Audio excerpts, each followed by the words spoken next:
ఈ వీడియో చూసే ముందు ఓం నమ శివాయ అని కామెంట్ చేయండి. ఈ నెల ఏప్రిల్ 27వ తేదీ సోమవారం రోజు మోహిని ఏకాదశి వచ్చింది. కార్తీక మాసానికి ఎంత విశిష్టత ఉంటుందో వైశాఖ మాసానికి కూడా అంతే విశిష్టత ఉంటుంది. విశేషంగా వైశాఖ మాసంలో వచ్చే ఏకాదశికి చాలా శక్తి ఉంటుంది.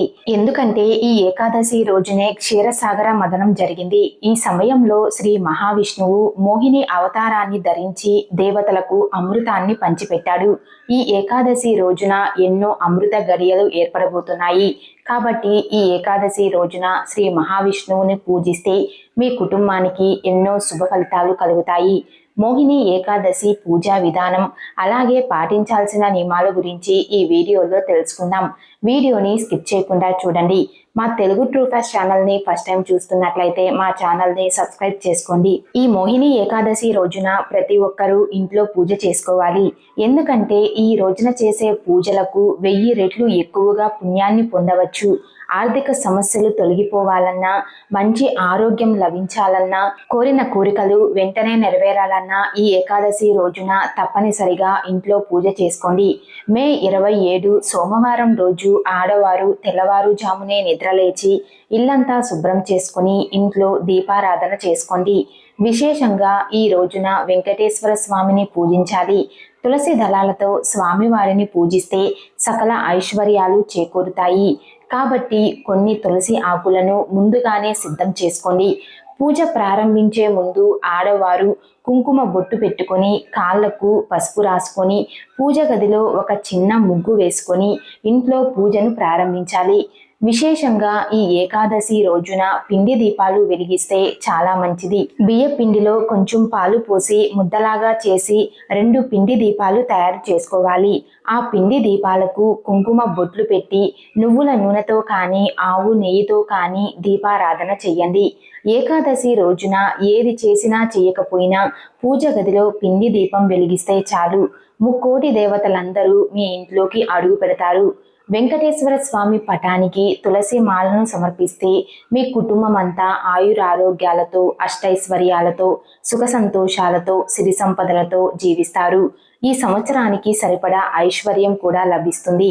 వెంకటేశ్వర స్వామి పటానికి తులసి మాలను వేయలేని వారు మీ పూజ గదిలో కొన్ని తులసి ఆకులను పెట్టుకోండి. విపరీతమైన అప్పుల సమస్యలతో బాధపడేవారు ఈ రోజున ఒక పసుపు దారానికి 11 యాలకులను గుచ్చి వెంకటేశ్వర స్వామి పటానికి వేయండి. 1 కోటి రూపాయలు అప్పు ఉన్నా సరే నెల తిరగకుండానే మీ అప్పులన్నీ తీరిపోతాయి. అంతటి శక్తి ఈ యాలకుల మాలకు ఉంటుంది. ఇక స్వామివారికి నైవేద్యంగా బెల్లం ముక్కను నివేదించి స్వామివారికి హారతి ఇచ్చి 3 ప్రదక్షిణలు చేసి స్వామివారికి నమస్కారం చేసుకోండి. ఈ విధంగా వెంకటేశ్వర స్వామిని పూజిస్తే ఎన్ని కష్టాలు ఉన్నా సరే వెంటనే తొలగిపోతాయి. ఈ మోహిని ఏకాదశి రోజున తప్పనిసరిగా మీ పూజ గదిలో ఒక స్వస్తిక్ గుర్తును వేసుకోండి. స్వస్తిక్ గుర్తులో సమస్త దేవతలు కొలువై ఉంటారు. కాబట్టి పూజ గదిలో స్వస్తిక్ గుర్తు వేసుకుంటే విష్ణుమూర్తి ఆశీర్వాదం మీ ఇంటిపై ఎల్లవేళలా ఉంటుంది.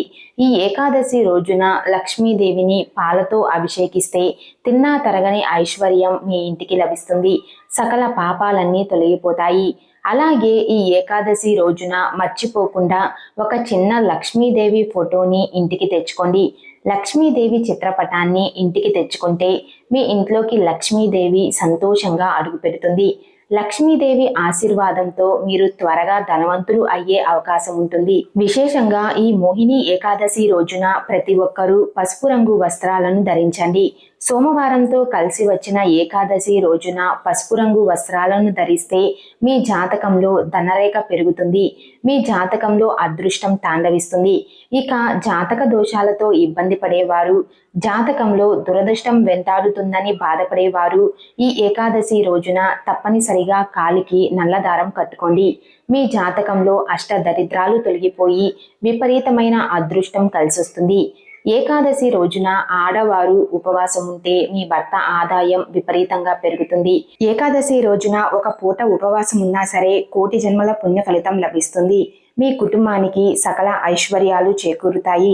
ఇక ఈ రోజున ఉపవాసం ఉండలేని వారు ఉల్లిపాయ, వెల్లుల్లి, మినపప్పు, ముల్లంగి మాంసాహారానికి దూరంగా ఉండాలి. ఈ ఏకాదశి రోజున ఎలాంటి పూజలు చేయలేని వారు, అలాగే ఎలాంటి పరిహారాలను పాటించలేని వారు ఒక శక్తివంతమైన మంత్రాన్ని జపించండి. ఆ మంత్రం ఏమిటంటే ఓం నమో భగవతే వాసుదేవాయ నమః. ఈ మంత్రాన్ని 21 సార్లు జపిస్తే చాలు, మీ కష్టాలన్నీ తీరిపోయి కోరిన కోరికలన్నీ వెంటనే నెరవేరుతాయి. విశేషంగా ఈ ఏకాదశి రోజున ఇంటి గుమ్మానికి నిమ్మకాయలను కట్టుకోండి. నిమ్మకాయలు దైవ శక్తులను ఆకర్షిస్తాయి. కాబట్టి ఇంటి గుమ్మానికి నిమ్మకాయలను కడితే మీ ఇంట్లో ఉన్న దుష్ట శక్తులు బయటకు వెళ్ళిపోయి మీ ఇంట్లో లక్ష్మీదేవి తిష్ట వేసుకొని కూర్చుంటుంది. ఇక మీ ఇల్లంతా కనకవర్షంతో నిండిపోతుంది. ఈ ఏకాదశి రోజున తప్పనిసరిగా రావి చెట్టును, తులసి మొక్కను పూజించాలి. రావి చెట్టులో విష్ణుదేవుడు కొలువై ఉంటాడు. అలాగే తులసి మొక్కలో లక్ష్మీదేవి కొలువై ఉంటుంది. ఏకాదశి రోజున ఏదైనా దేవాలయానికి వెళ్ళి రావి చెట్టు కింద దీపం వెలిగించి రావి చెట్టు చుట్టూ 5 ప్రదక్షిణలు చేసి రావి చెట్టును ముట్టుకొని నమస్కారం చేసుకుంటే విష్ణుమూర్తి అనుగ్రహం వెంటనే లభిస్తుంది. ఈ రోజున రావి చెట్టును ముట్టుకుంటే విపరీతమైన ధనప్రాప్తి కలుగుతుంది. మీ ఇంటి ఆదాయం విపరీతంగా పెరగాలంటే ఒక రావి ఆకును ఇంటికి తెచ్చుకొని మీ బీరువాలో పెట్టుకోండి. రావి ఆకులో విష్ణుమూర్తి నివసిస్తాడు. కాబట్టి బీరువాలో రావి ఆకును పెట్టుకుంటే ఇంట్లో డబ్బు సమస్యలు ఏర్పడకుండా క్రమంగా మీ ఇంటి సంపద పెరిగి త్వరలోనే ధనవంతులు అయ్యే అవకాశం ఉంటుంది. ఉద్యోగ వ్యాపారాల్లో ఇబ్బంది పడేవారు ఈ మోహిని ఏకాదశి రోజున తులసి మొక్క దగ్గర నెయ్యి దీపం వెలిగిస్తే ఉద్యోగం చేసే వారికి ప్రమోషన్లు చేకూరుతాయి. అలాగే వ్యాపారం చేసే వారికి అధిక లాభాలు కలుగుతాయి. ఈ వీడియో మీకు నచ్చినట్లయితే లైక్ చేసి షేర్ చేయండి. ఇలాంటి మరిన్ని అప్డేట్స్ కోసం మా ఛానల్ని సబ్స్క్రైబ్ చేసుకోండి.